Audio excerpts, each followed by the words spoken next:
तो हेलो दोस्तों, कैसे हो? आपने हर तरह के किले देखे होंगे, मगर आज हम आपको ऐसे किले के बारे में बताएंगे जो एशिया की सबसे डरावनी जगह मानी जाती है, या आप इसे एक भूतिया किला भी कह सकते हैं। इस किले का नाम है भानगढ़। राजस्थान के अलवर जिले की अरावली पर्वतमाला के एक गांव में स्थित भानगढ़ किला एक नहीं बल्कि कई दिलचस्प कहानियों के लिए फेमस है। इस फोर्ट को राजस्थान के साथ साथ भारत के सबसे डरावनी जगहों में भी शामिल किया जाता है।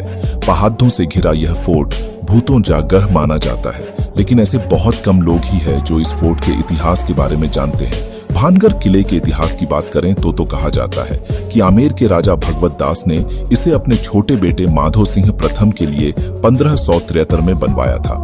भानगढ़ किले को लेकर कई कहानियां सुनने को मिलती हैं। एक कहानी के मुताबिक किले की परछाई गांव में रहने वाले एक तपस्वी के घर पर पड़ गई थी, जिसकी वजह से तपस्वी ने किले पर श्राप दे दिया, जिसकी वजह से यह शापित किला पूरी तरह से बर्बाद हो गया। भानगढ़ किले को लेकर एक और कहानी मशहूर है। कहा जाता है कि यह किला एक तांत्रिक के श्राप की वजह से पूरी तरह बर्बाद हो गया। कहते हैं कि भानगढ़ की राजकुमारी रत्नावती बहुत खूबसूरत थी। उस समय राजकुमारी खूबसूरती की चर्चा पूरे राज्य में थी। कई राज्यों से रत्नावती के लिए विवाह के प्रस्ताव आ रहे थे। उसी दौरान वो एक बार किले से अपनी सखियों के साथ बाजार में निकली। बाजार में वह एक इत्र की दुकान पर पहुंची और इत्र को हाथ में लेकर उसकी खुशबू सूंघ रही थी। उसी समय उस दुकान से कुछ दूरी सिंधु सेवड़ा नाम का व्यक्ति खड़ा होकर राजकुमारी को निहार रहा था। सिंघिया उसी राज्य का रहने वाला था और वह काले जादू में महारथी था। कथित रूप से राजकुमारी के रूप को देख तांत्रिक मोहित हो गया था और राजकुमारी से प्रेम करने लग गया और राजकुमारी को हासिल करने के बारे में सोचने लगा। लेकिन रत्नावती ने कभी उसे पलटकर नहीं देखा।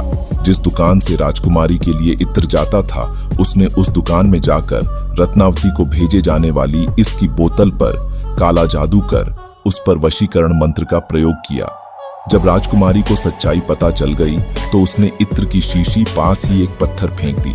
इससे शीशी टूट गई और इत्र बिखर गया। काला जादू होने के कारण पत्थर सिंधु सेवड़ा के पीछे हो लिया और उसे कुचल डाला। सिंधु सेवड़ा तो मर गया, लेकिन मरने से पहले उस तांत्रिक ने श्राप दिया कि इस किले में रहने वाले सभी लोग जल्द ही मर जाएंगे और दोबारा जन्म नहीं लेंगे। उनकी आत्मा इस किले में ही भटकती रहेंगी। आज 21वीं सदी में भी लोगों में इस बात को लेकर भय है कि भानगढ़ में भूतों का निवास है।